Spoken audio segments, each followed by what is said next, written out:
3 minutes to radar detection. Maintain radio silence.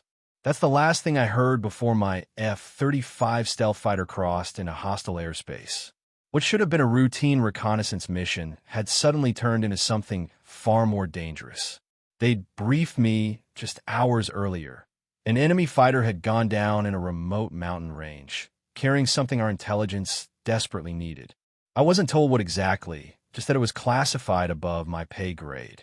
The mission: get in, secure the black box and any other intelligence materials, then disappear before enemy search teams arrived. Flying low through the valley, using the terrain to mask my radar signature, I couldn't shake the feeling something was off about this operation. 20 years as a fighter pilot teaches you to trust your instincts, and mine were screaming. The coordinates they'd given me led to an area notorious for heavy anti-aircraft defenses. Why send just one pilot? Standard protocol would call for at least a 4-jet formation for something this risky. But orders were orders, and I'd sworn an oath. The cockpit felt unusually cold that morning, or maybe it was just the chill of flying solo into what might be a trap. As dawn broke over the mountains, I spotted it, a thin plume of smoke rising between two peaks, barely visible against the gray morning sky. I circled once, scanning for any movement on the ground. Nothing. No rescue teams, no enemy activity. That was the first red flag. A downed fighter jet worth millions would have triggered an immediate recovery operation. I brought the aircraft down to 500 feet for a closer look, the turbulence rocking my jet as I approached the crash site. The wreckage came into view, twisted metal scattered across a half-mile stretch, still smoldering from the impact. But something wasn't right.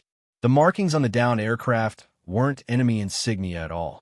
They were ours, just painted over hastily with enemy colors. My heart pounded against my chest as the realization hit me. This wasn't an enemy fighter. It was one of our own, disguised to look like theirs. What the hell was going on?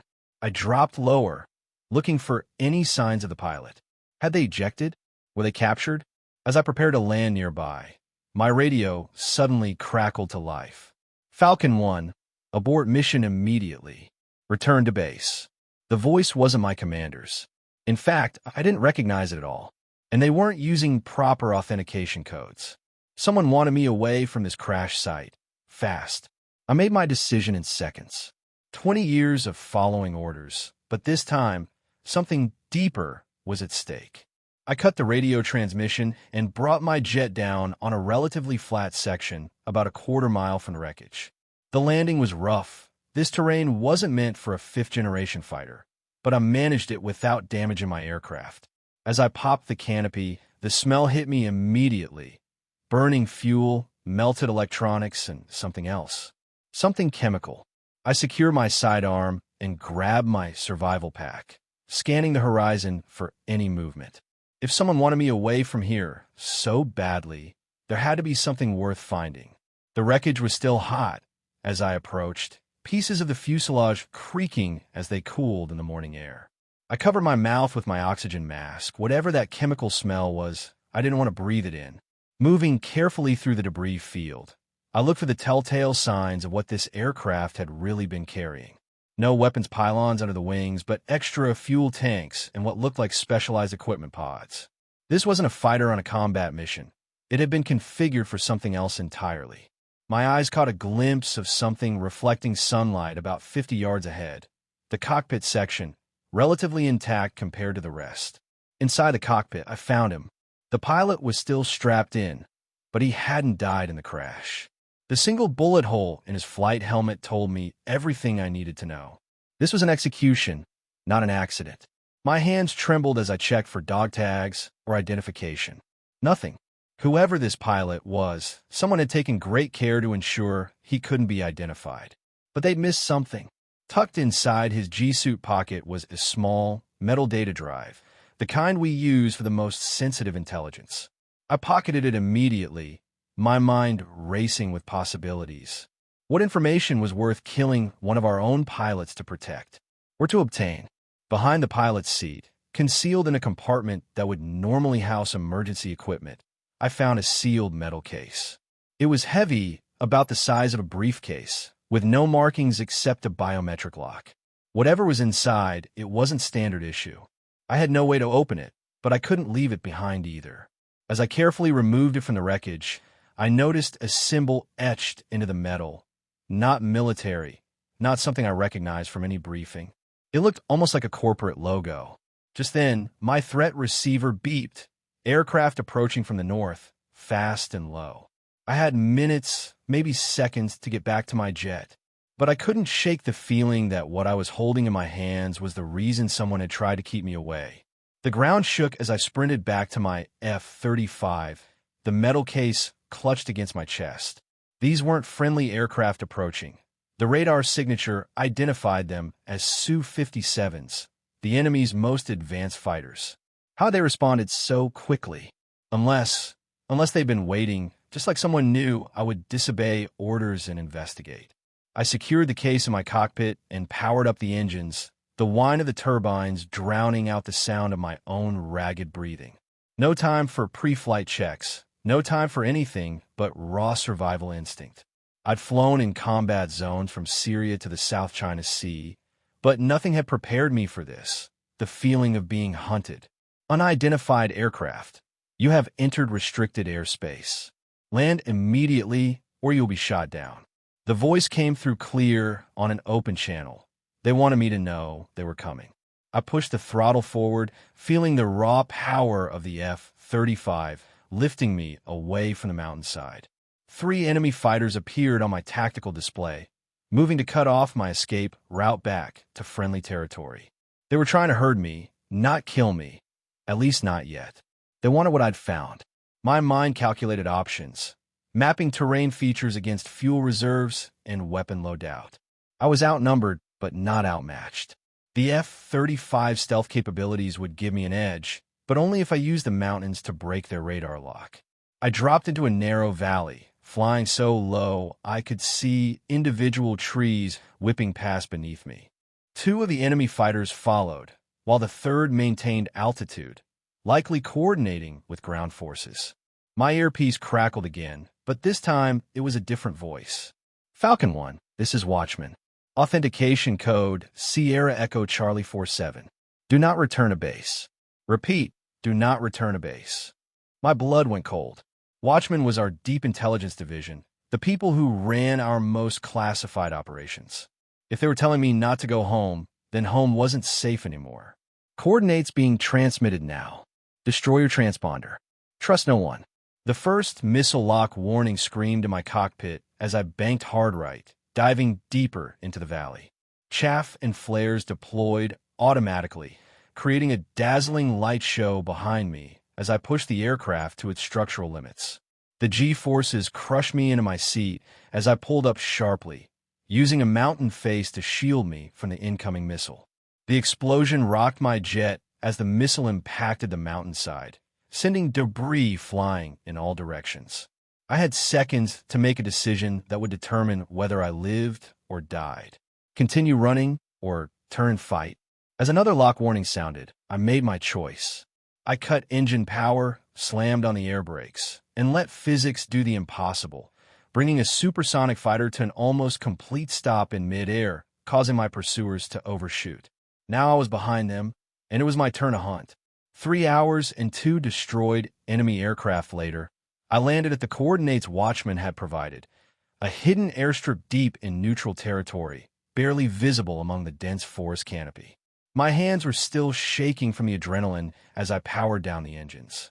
A small team in unmarked fatigues approached cautiously, weapons not quite pointed at me, but not quite pointed away either. Their leader, a woman with hard eyes that had seen too much combat, approached. The package was all she said. I hesitated, my hand resting protectively on the case I'd retrieved. Not until you tell me what's going on. Why was one of our pilots shot and disguised as the enemy? She studied me for a long moment before responding. Because what he was carrying could start or prevent a war, depending on who gets their hands on it. She gestured to a hardened bunker at the edge of the airstrip. Let's talk inside. The bunker was Spartan but secure, with communications equipment and multiple security measures. Once inside, I placed the case on a steel table, watching as two technicians in what looked like hazmat suits approached it cautiously. What exactly did I risk my life to recover? I demanded, the events of the day catching up with me, exhaustion mixing with anger and confusion. The woman, who only identified herself as Major, nodded to the technicians to proceed. The case hissed as they bypassed the biometric lock, a cloud of preservative gas escaping as the seal broke. Inside, nestled in protective foam, was a small vial containing what looked like ordinary metal fragments and a laptop with military encryption. These are samples from a new type of aviation material, the Major explained, her voice tight with controlled urgency. Something that can absorb and deflect radar waves with near-perfect efficiency, completely undetectable to current systems. I'd heard rumors about such technology, but nothing confirmed. So our pilot was transporting it for analysis. The Major's expression darkened. Not exactly. He was defecting with it, selling it to the highest bidder. What she showed me next on a laptop made my blood run cold. The data drive I'd recovered contained detailed communications between the dead pilot and not an enemy nation, but a private military contractor, one that worked for both sides. They'd been developing this technology in secret, planning to sell it to whoever would pay the most, potentially shifting the balance of air power overnight. The pilot got cold feet, she continued. Contacted Watchman directly when he realized the scale of what was happening. He was supposed to rendezvous with us, but they got to him first. I stared at the fragments in the vial, barely the size of rice grains, yet potentially worth billions and countless lives in the wrong hands. They weren't just selling technology. The files revealed a conspiracy reaching into the highest levels of military command. Names I recognized, people I'd served under, all implicated in a scheme that would have compromised air defense systems worldwide. This is why you can't go back, the Major said, her eyes meeting mine. Not yet. As far as they know, you died in that valley along with the enemy fighters. We need to keep it that way until we can untangle who's involved. The realization hit me like a physical blow. In the space of one mission, I'd gone from decorated fighter pilot to ghost. My family would be told I was missing in action, perhaps dead, all because I'd found something I was never supposed to see, evidence that the enemy wasn't always who we thought they were. The next 48 hours passed in a blur of debriefings and revelations, each more disturbing than the last. In a secure underground facility, I watched as Watchman analysts decoded the full contents of the data drive. The conspiracy wasn't limited to selling advanced materials. It extended to coordinated incidents designed to escalate tensions between our forces and the enemy. False flag operations, engineered confrontations in disputed airspace, even the accidental downing of civilian aircraft, all orchestrated to drive military spending and justify contracts worth hundreds of billions. I recognized some of the operations from my own service history, missions I'd flown believing I was defending my country, now revealed as manufactured conflicts. Look at these production facilities, the intelligence officer said, pointing to satellite imagery on the screen. What appeared to be civilian electronics factories across 3 countries were actually producing components for the radar-absorbing material. They've been building this network for almost a decade, compartmentalized, so nobody sees the full picture. The operation had its own security force, its own intelligence network, even embedded agents in both our military and the enemy's. I thought about all the pilots I'd known who died in training accidents or disappeared on classified missions over the years. How many had stumbled onto pieces of this truth? How many had been silenced? The Major entered the room with fresh intelligence. We've identified their next move. They're planning to stage an incursion into our airspace using unmarked aircraft with this technology. Our defenses won't detect them until it's too late. She laid out satellite photos showing a hidden airfield in a remote region, where aircraft of unidentifiable origin were being prepared. The attack is scheduled for 3 days from now. If it succeeds, it will be the justification needed for a full-scale military response. The implications were staggering. A war started by shadow interests for profit, potentially costing millions of lives. And somehow, I was now at the center of the effort to stop it. That night, alone in my temporary quarters, I couldn't sleep. Images of the dead pilot's cockpit kept flashing through my mind. He tried to do the right thing and paid with his life. Would the same happen to me? To the Watchman team? I thought about my family. My wife would have been notified by now that I was missing in action. My children would be wondering if their father was ever coming home. The weight of what I knew pressed down on me like a physical force. We had 3 days to prevent a war, with limited resources and no way of knowing who we could truly trust. As dawn broke, I made my decision. I wouldn't just help expose the conspiracy. I would volunteer to lead the mission to stop their false flag attack. It would mean flying directly against people I once considered comrades. But sometimes, the greatest act of loyalty is refusing an unjust order. It's a suicide mission, the major stated bluntly as I laid out my plan. Around the table in the command bunker, faces remained impassive, but eyes revealed the truth. They'd been thinking the same thing. My proposal was simple but devastating in its implications. I would fly my F-35 into the heart of the conspiracy's operation, using their own stealth technology against them. Watchmen had managed to synthesize a crude version of the radar-absorbing material from the samples we recovered. Not perfect, but enough to give me a fighting chance to approach their airfield undetected. Even if you make it there, another officer argued, what can one pilot do against their entire operation? I projected the satellite imagery onto the planning table. Here, and here, I said, marking fuel depots and hangars. A precision strike on these targets grounds their entire fleet. Without those aircraft, there's no false flag attack, no justification for war. What I didn't say was what we all knew, that such a mission violated every rule of engagement, every international law governing conflict. These weren't enemy combatants in the traditional sense. They were private contractors, some of them formally allied with our own military. If I survived, I'd likely face court-martial. If I failed, I'd be labeled a rogue operator, maybe even a traitor, my actions used to further the conspiracy's narrative. You'll need this, said a technician, handing me what looked like an ordinary camera.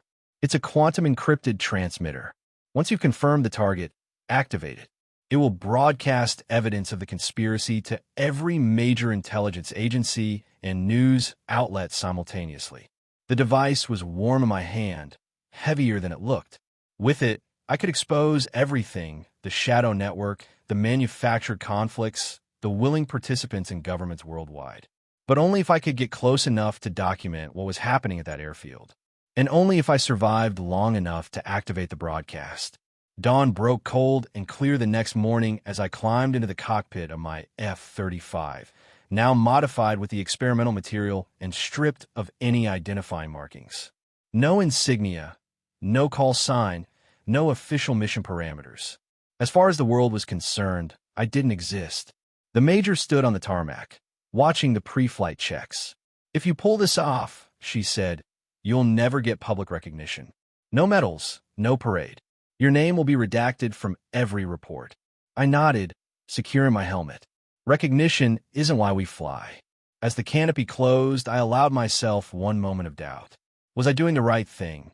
Or had I been manipulated into another layer of the conspiracy? There was only one way to find out. I taxied to the runway, my mind already plotting approach vectors and contingencies. In less than 6 hours, I'd either prevent a war or become another statistic. Another pilot who vanished on a classified mission that officially never happened. The radar-absorbing material worked better than expected. I crossed 3 defense networks without triggering a single alert. The F-35's already formidable stealth capabilities enhanced to near-perfect invisibility. Flying at treetop level, using terrain masking to avoid visual detection, I approached the hidden airfield from the eastern ridge, the one direction their own security measures seemed lightest. Through my helmet's advanced optics, I could make out the facility below, a sprawling complex disguised as an abandoned mining operation. But the hangars were unmistakable, as were the aircraft being prepared on the tarmac. 17 jets of mixed origin, some American, some Russian, some Chinese, all modified with the same technology one now carried. I dropped lower, using a mountain ridge to shield my approach, the jet vibrating as I pushed it to its operational limits. One mistake, one miscalculation, and I'd slam into the terrain at supersonic speed. But 2 decades of combat flying had prepared me for this. The perfect fusion of man and machine, instinct and training. I circled the perimeter once, capturing detailed footage with the quantum transmitter.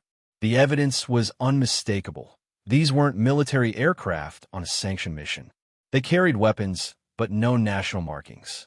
Their configurations matched nothing in any standard deployment. This was exactly what Watchmen had feared, a private air force built for a single, devastating purpose. Landing in a secluded valley 3 miles from the facility, I continued on foot, the transmitter secure in my survival vest. The plan had evolved from a bombing run to something more precise. I needed to get inside their command center to document not just the aircraft, but the orders behind them. Who was giving the commands? Who stood to profit from the war they were trying to ignite? Approaching the perimeter fence, I used equipment that would jam their security systems for exactly 7 minutes. Enough time to slip inside if I moved quickly. The facility was more populated than intelligence had suggested. Technicians, security personnel, and people in business attire moved purposefully between buildings. These weren't mindless mercenaries. They were professionals, many likely believing they were serving a legitimate cause. Inside what appeared to be the main administration building, I found what I was looking for, a situation room where final preparation for the false flag operation were underway. Concealed in a maintenance corridor, I activated the transmitter, capturing everything. The maps showing attack vectors into our territory, the timing calculations designed to ensure maximum casualties, the list of targets specifically chosen to provoke the strongest military response. But what froze my blood wasn't the attack plans. It was the faces in the room. Through the observation panel, I recognized military officials from both sides of the conflict, sitting together, coordinating the operation that would pit their own forces against each other. And at the head of the table, giving directions with calm authority, was someone I knew all too well, my former wing commander, the man who had personally selected me for what was supposed to be a simple reconnaissance mission days ago. Everything fell into place in that moment. Why I had been chosen for the original mission, why the coordinates had led me to that specific crash site. It hadn't been a coincidence. My commander had sent me, there expecting one of 2 outcomes. Either I'd follow orders to return without investigating, leaving the evidence undisturbed, or I'd discover the truth and be eliminated by the pursuit aircraft already stationed nearby. He had miscalculated my survival chances, but he'd been right about one thing. My instinct to investigate would override my training to follow orders without question. I'd been selected precisely because my service record showed a pattern of initiative in the field. He'd used my strengths against me, never expecting I would survive to understand my role in his game. The quantum transmitter beeped softly against my chest, confirming that the broadcast was live. Across the world, intelligence agencies and news organizations were receiving unprecedented evidence of the conspiracy, uneditable, uncensorable, impossible to dismiss as fabrication. But my mission wasn't complete. The false flag aircraft were still being prepared, the attack still scheduled. Even with the conspiracy exposed, there might not be time for official channels to respond. I had to make a decision that would haunt me for the rest of my life.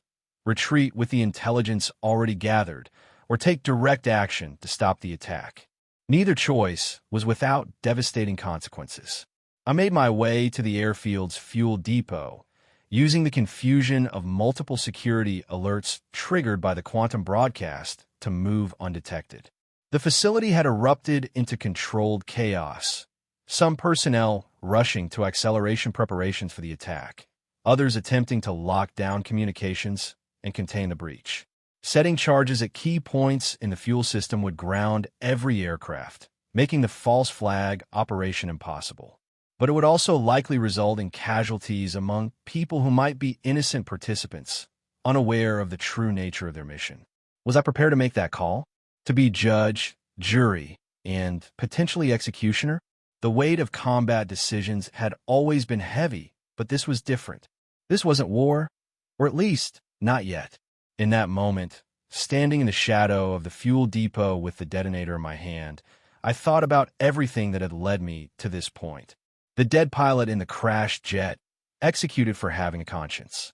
The fabricated conflicts that had claimed comrades throughout my career. The families who had received folded flags without ever knowing the truth about how their loved ones died. And my own family, who right now believed I might never come home. The conspiracy had stolen more than lives. It had stolen meaning from those sacrifices, corrupted the very ideals we thought we were defending. As alarms blared across the facility and security teams closed in on my position, I made my choice. One that would determine not just my fate, but potentially the difference between war and peace. And in that choice was a truth I'd spent my entire career learning. Sometimes the greatest courage isn't in following orders or completing the mission. Sometimes the greatest courage is in recognizing when the mission itself is wrong. What started as a routine reconnaissance mission transformed into a journey that exposed the darkest corners of military-industrial corruption. The choices made that day didn't just prevent a manufactured conflict. They revealed how thin the line can be between ally and enemy, between patriotism and blind obedience. Many ask if I regret the decisions I made, risking everything to expose a truth few wanted to acknowledge. I don't. Some truths demand action, regardless of personal cost. The revelations from that hidden airfield changed military oversight worldwide. New transparency protocols were implemented. Independent verification systems were established for all cross-border operations. The conspiracy's architects faced justice, some publicly, others in the shadows where they had operated for so long. But the greatest change happened in the minds of those who serve. We learned to question not just how we fight, but why. We remembered that our oath is to principles, not to individuals or organizations that might corrupt them. For those watching who've served, you understand the weight of discovering that what you're fighting for might not be what you believed. For those who haven't worn the uniform, know that most who serve do so with honor and integrity. The betrayal I uncovered wasn't a failure of military values. It was a reminder of why those values must be protected, even from those who claim to champion them. The true strength of any defense force isn't in its weapons or technology, but in the moral courage of those willing to stand against corruption, even when wearing friendly colors. What would you risk to expose a truth that powerful interests want buried? Would you sacrifice your career, your reputation, perhaps even your freedom? These aren't hypothetical questions. They're decisions that define us in moments that matter most. The conspiracy I helped dismantle wasn't the last of its kind. Similar operations continue, adapted to new technologies and geopolitical realities. Our vigilance must be constant. If this account has stirred something in you, a recognition that integrity sometimes demands difficult choices, then perhaps you're ready to be part of the solution. Don't let this story end here. Share it with others who understand the true meaning of service and sacrifice. Subscribe to this channel for more declassified accounts that mainstream sources won't touch. Enable notifications to be the first to learn when new evidence emerges. The fight for transparency never ends. It just changes battlefields. And in that fight, information is both weapon and shield. The question isn't whether you can handle the truth. It's whether you're willing to defend it when those in power would rather keep you in darkness. Are you?